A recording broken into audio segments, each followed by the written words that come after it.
Welcome to the Mills Family Part 2E, which follows the Daniel Morris Mills line and focuses on Susan Antinett Mills. We'll start by looking at our family tree. Mom's parents were Dorothy Estelle Fleming and Edward Guy Doherty. Edward's parents were John J. Doherty and Lily and May Mills. Lily's parents were Abby Bell Cotton and Harvey Orestes Mills, and Harvey's parents were Daniel Morris Mills and Elvira Eliza Denison.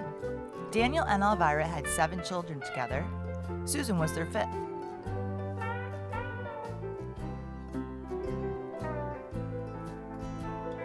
Susan was born on December 4, 1860, at the Mills Farm on Burden Road near New Baltimore in Macomb County, Michigan.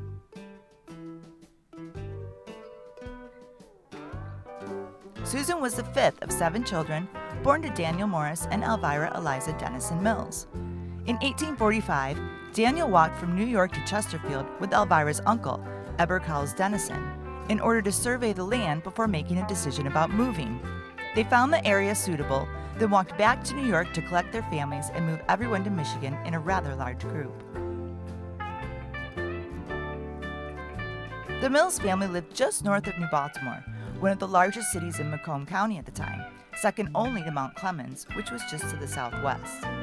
When the Mills family arrived in 1846, Mount Clemens was home to a thriving manufacturing industry that only continued to do so. The shores of Anchor Bay proved to be an advantageous spot with regard to shipping and sharing their goods with the world. The railroad arrived in 1859, just a year before Susan. The city grew exponentially from this one addition alone. This particular line ran from Detroit to Fort Gratiot and employed a young Thomas Edison to sell newspapers and candy to travelers from 1859 to 1862. Susan was about the same age as the young child he saved at this very station.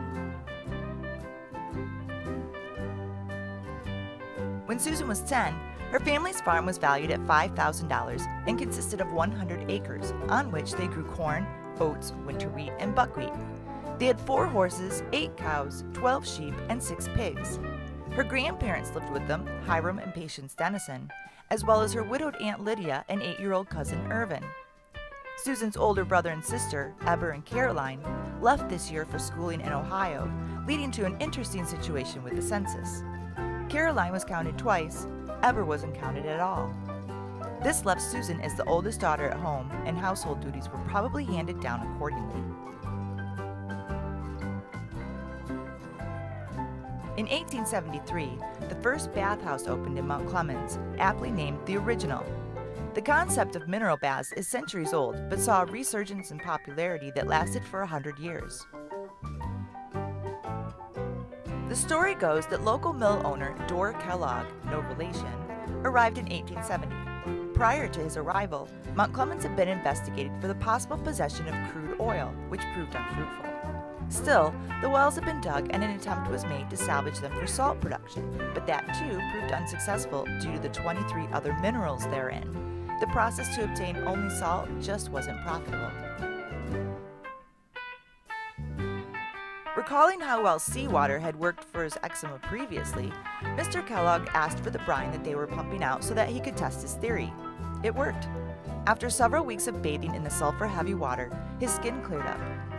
When it proved to also be affected on another local businessman's neuralgia, an era was born. The original burned down twice and was rebuilt bigger every time.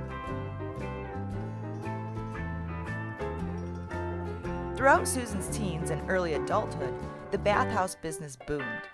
It was claimed that at least 3 weeks were needed to fully access the curative powers of the waters, with some guests staying upward of 3 months at a time. Not only was Mount Clemens awash with travelers, but health spas and sanitariums could be found all up and down the coast of Michigan, like this one here in New Baltimore. However, Mount Clemens was the only city to have a perpetual smell of sulfur lingering in the air well into the 1970s. In 1880, the Mills household was composed of Daniel, Elvira, Susan, Festus, and Jenny, as well as Elvira's parents Hiram and Patience Denison. Of the 4 older children, Hiram and Harvey were both working as farmhands in Saginaw, Michigan. Eber had married and established a tile manufacturing plant in nearby Lenox, Michigan, and Caroline was teaching near Alpena, Michigan. Susan had become a teacher as well, as would Jenny in a few years.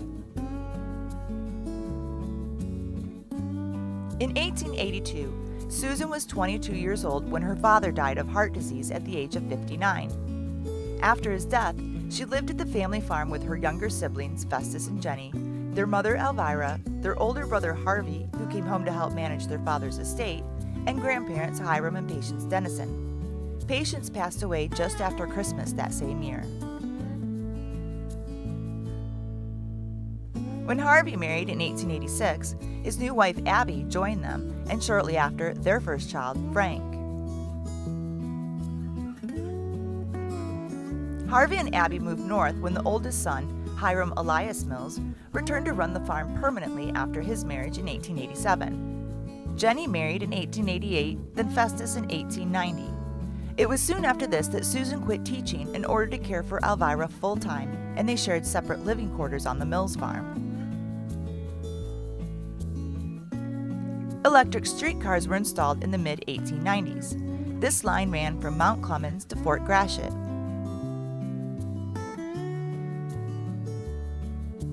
In an effort to earn an income while still being able to care for their mother, Susan bought a loom and learned to make rag carpets and rugs, something she became quite skillful in.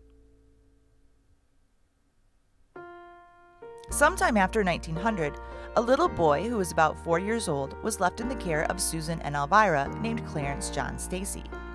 We believe that Susan or someone in the Mills family knew his parents, as his birth mother and Susan are buried next to each other in Oakwood Cemetery, New Baltimore. Clarence's parents were Reverend John William Stacy and Phoebe Maud Foote, who went by her middle name. Maud came from a distinguished family whose pedigree dates back to the Revolutionary War. As for John's parents, his mother died young and his father was a patient at the Pontiac Asylum in 1900. Maud was 24 when she died a few months after giving birth to her fifth child in the midst of typhoid fever. The baby died after 5 weeks. Their 4 remaining children were under 6 years old. Maud died on January 30th, 1900, and by the time the census was taken on June 4th, 3 of them had already been placed with new families. The oldest 2 were twins, Iris and Inez. Inez was adopted by the Culvers right away. Iris spent the next 15 years in foster homes. Reverend John W. Stacy married again in 1901.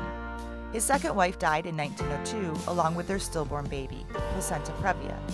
After that, he spent time in Texas before marrying for a third time in 1912. They moved to San Francisco, where he worked as a medical textbook salesman until his death in 1943. Despite his sad origins, Clarence probably brought a much-needed light and joy to Susan and Elvira's lives. The Mills family clearly states that he is indeed loved like a Mills, blood or not. Susan Antinett Mills was very involved with the church. Her parents were members of the First Congregational Church of New Baltimore, and all of the children grew up attending services there. Her father, Daniel, was a deacon, Elvira taught the adult Bible class, which Hiram continued after her death, and Susan taught the youth Bible class. All of them taught Sunday school, and Susan was a member of the Christian Endeavor Society. She was a particular favorite of her nieces and nephews, and even the children at church called her Aunt Susie. After Elvira died in 1905, Susan and Clarence, now 9, bought a small house in the village of New Baltimore, where Susan continued her carpet weaving business. Clarence served in World War I in 1918 and married Edith May Johns when he returned in the fall of 1919. In 1920, Susan was 59 and living in the Fred C. Miller household on Maria Street in New Baltimore, where she was employed as a housekeeper. In her lifetime, she had experienced the household additions of electricity, telephones, and radios. The dirt roads of her youth have become paved city streets, the buggies and wagons retiring, with horseless carriages quickly taking their place. Around 1921, Susan became ill and was cared for by her younger siblings, Festus and Jenny. She had been living with Jenny on Fisher in Detroit for a month when she died of mitral insufficiency on January 17, 1922, at the age of 61. She was laid to rest in the Mills family section at Oakwood Cemetery in New Baltimore, next to Clarence's mother, Maud Foote Stacy.